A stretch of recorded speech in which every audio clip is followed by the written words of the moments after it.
Pour comprendre, expliquer la création de la plateforme, il faut partir du très fort taux d'abstention. Vous le savez, hein, qu'on a constaté notamment dans la première circonscription avec 2 électeurs sur 3 qui ne se sont pas rendus aux urnes dimanche dernier.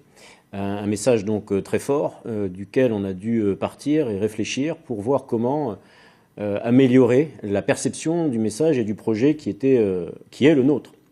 Le mien, dans cette campagne, est très clair. Il est d'abord nourri d'un dialogue approfondi avec les indépendantistes dans la perspective de préparer le référendum de 2018 et avec la recherche très largement tout ce qui peut nous rassembler, en tout cas sur l'essentiel. Et une méthode qui est toujours le socle de la communauté de destin.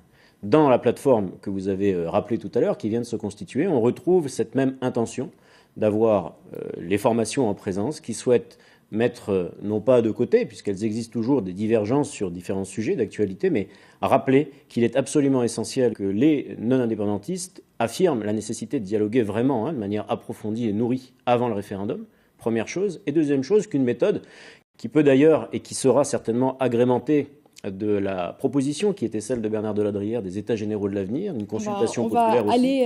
Donc ce sont des proximités, des intentions que l'on retrouvait chez les 4 formations, les 4 personnes que vous avez citées tout à l'heure. Donc c'est la raison pour laquelle, puisque ça n'est pas le projet que porte Mme Backès, c'est la raison pour laquelle la plateforme s'est faite sans Mme Backès et, en l'occurrence, je le dis aussi, M. Martin, qui, dans la 2e circonscription, a pris une position absolument inadmissible en s'engageant délibérément pour faire en sorte qu'un candidat indépendantiste soit élu dimanche prochain dans la 2e circonscription. Je rappelle la proximité affichée, pas plus tard que hier soir, au meeting de clôture de Mme Backès. Donc je pense que ces choix se sont faits naturellement. Il y a d'un côté officiellement des chefs de guerre et de l'autre côté des chefs de paix.